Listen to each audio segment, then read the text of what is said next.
নমস্কার বন্ধুরা, চম্পাস কিচেনে সবাইকে স্বাগত জানাই। ভিডিও স্টার্টিং দেখেই বুঝতে পারছো আজকে কাঁঠাল দিয়ে কিছু তৈরি করব। ঠিক তাই, আজকে তৈরি করব কুচো চিংড়ি দিয়ে এঁচোড়ের তরকারি। শীতের এই সময়টায় জেঠুদের একটা কাঁঠাল গাছে এঁচোড় হয়। ছোদ্দার বাবা মিলে বেশ কয়েকটা এঁচোড় কেটেছে, তো ভাবছি এঁচোড় দিয়ে আজকে একটা কিছু রান্না করা যাক।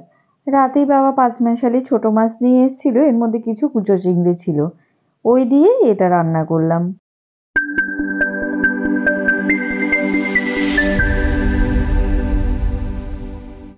এঁচোড়টাকে কেটে ভালো করে বেছে ধুয়ে নিয়েছি, ছোট ছোট করে কেটে নিয়েছি। এবারে সামান্য নুন, হলুদ আর জল দিয়ে প্রেসার কুকারে একটা সিটি মেরে ভাপিয়ে নেব। এঁচোড় ভাপানো হতে হতে একটা মশলা বেটে নেব। মিক্সিং জারে দিয়ে দিচ্ছি 4-5 কোয়া রসুন, দিচ্ছি একটা পেঁয়াজ কুচোনো এবং 5-6টা কাঁচা লঙ্কা, আর দিচ্ছি একটা টমেটো। সামান্য জল দিচ্ছি। 2 ইঞ্চির মতো আদা কুচোনো দিলাম। এবারে মশলাগুলোকে বেটে নেব। মশলা বাটা হয়ে গেছে। অপরদিকে এঁচোড়গুলোকেও আমি প্রেসার কুকারে একটা সিটি মেরে ভাপিয়ে নিয়েছি। একটা সিটি পড়ার পরে গ্যাসটা পুরো ছাড়িয়ে দিয়েছিলাম, তারপরে জলটা ছেঁকে একটা গামলায় নিয়ে নিয়েছি। একটা কড়াই ভালো করে গরম করে এর মধ্যে দিয়ে দিচ্ছি 3 টেবিল স্পুন রিফাইন্ড অয়েল। তবে তোমরা চাইলে সর্ষের তেলেও রান্নাটা করতে পারো। গরম তেলে এবারে ভাপিয়ে রাখা এঁচোড় আর আলু ভেজে নেব। একটুখানি তেলের মধ্যে নাড়াচাড়া করে নিচ্ছি। ভাপানোর সময়ও নুন আর হলুদ গুঁড়ো দিয়েছি, তাও ভাজার সময় 1 টিস্পুন করে নুন আর হলুদ গুঁড়ো দিয়ে আবারও একবার ভেজে নেব। নুন ঝাল মিষ্টি অবশ্যই যে যা স্বাদ বুঝে এর মধ্যে ব্যবহার করবে। আমাদের চ্যানেল চম্পাস কিচেনের রেসিপিগুলো যদি তোমাদের ভালো লাগে তাহলে অবশ্যই চ্যানেলটাকে সাবস্ক্রাইব করে নেবে এবং পাশে থাকা বেল আইকনটাকে প্রেস করে দেবে। এতে করে যখনই আমি নতুন ভিডিও আপলোড করব সাথে সাথে এর নোটিফিকেশান তোমাদের কাছে পৌঁছে যাবে। কথা বলতে বলতে এদিকে এঁচোড় আর আলুগুলোকে লাল লাল করে ভেজে নিয়েছি। এগুলোকে এবারে কড়াই থেকে নামিয়ে নিচ্ছি। ওই কড়াইতে আরও 2 টেবিল স্পুন রিফাইন্ড অয়েল দিলাম। দিচ্ছি একটা শুকনো লঙ্কা আর তেজপাতা। কিছুক্ষণ এগুলোকে ভেজে নেব।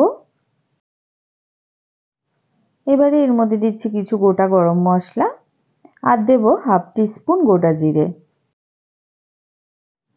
4-5 সেকেন্ড ফোড়নের মশলাগুলোকে ভেজে নেব। ফোড়ন থেকে একটা যখন দেখবে সুন্দর গন্ধ বেরোচ্ছে, তখন এর মধ্যে বেটে রাখা মশলাটা দিয়ে দিতে হবে। মশলার বাটিটা ধুয়ে সামান্য জল দিচ্ছি। সবকিছুকে এবারে ভালো করে মিশিয়ে নেব।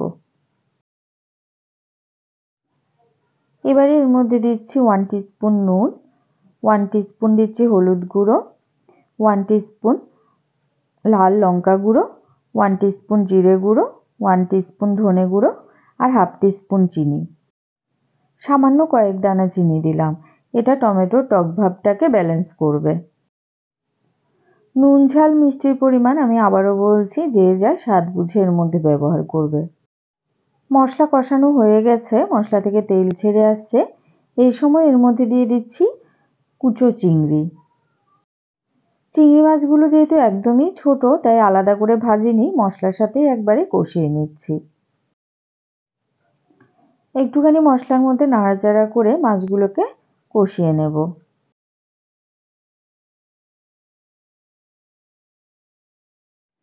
মশলা আর মাছ একসাথে ভালোভাবে কষানো হয়ে গেছে। এবারে ভেজে রাখা এঁচোড় আর আলু দিয়ে দিলাম। 1 মিনিটের মতো লো ফ্লেমে মশলার সাথে এঁচোড় আর আলুর টুকরোগুলোকেও কষিয়ে নেব। যে কোনো রান্নাতে মশলা এবং সবজি যত ভালো করে কষাবে রান্নার স্বাদ দেখবে তত ভালো হবে। এবারে এর মধ্যে আমি গরম জল ব্যবহার করব ঝোলের জন্য। অবশ্যই করে গরম জল দেবে, নাহলে কিন্তু এঁচোড়গুলো দেখবে আবার শক্ত হয়ে যাবে। আমি 2 কাপের মতো গরম জল ব্যবহার করছি। ঝোলের সাথে সবকিছু ভালো করে মিশিয়ে গ্যাসের আঁচ হাইতে করে দেব। এঁচোড় আর আলু সেদ্ধ হবে, তাই একটুখানি ঝোলের পরিমাণটা এখন বেশিই দিতে হবে। সব কিছু ভালো করে মিশিয়ে দিয়েছি, ঝোল ওইদিকে ফুটে উঠেছে। এবারে 1/2 টিস্পুন গরম মশলা গুঁড়ো আর 1 টেবিল স্পুন উপর থেকে ঘি ছড়িয়ে দিচ্ছি। আবারও একবার সব কিছুকে ভালো করে মিশিয়ে গ্যাসের আঁচ স্লোতে করে মোটামুটি 5-7 মিনিটের জন্য ঢেকে দেব।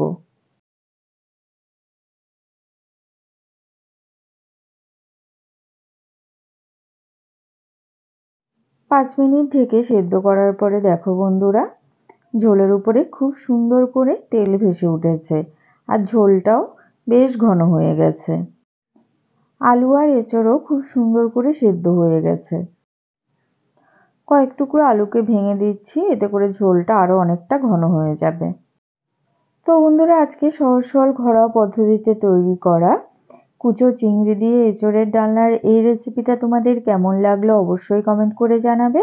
ভালো লাগলে লাইক করবে, তোমার বন্ধুদের সাথে ভিডিওটাকে শেয়ার করতে কিন্তু একদম ভুলবে না। শীতকালে গরম গরম এঁচোড়ের তরকারি খেতে তো আমার বেশ ভালো লাগে, তোমাদের কার কার ভালো লাগে?